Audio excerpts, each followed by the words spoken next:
Good afternoon, Lazy. Here we are.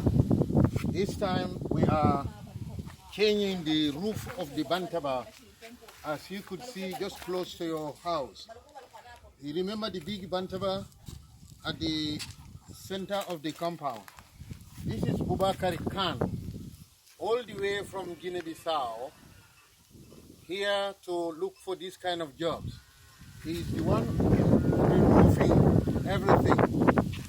And it's just this morning that he took out all the old grasses on the roof, and here are the sticks.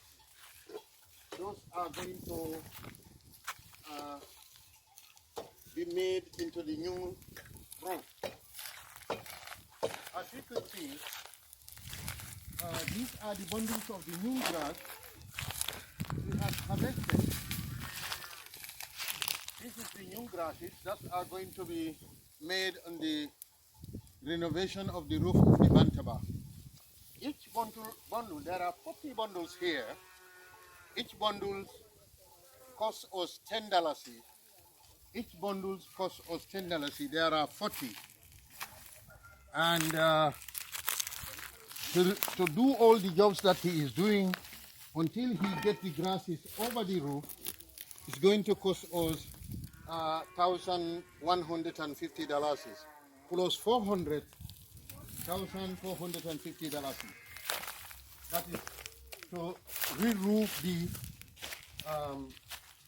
Bantaba in the middle of his home. We are preparing our list of expenditures as far as the blocks are completed. I mean, the 100 bags of bags of cement, board is all made into blocks.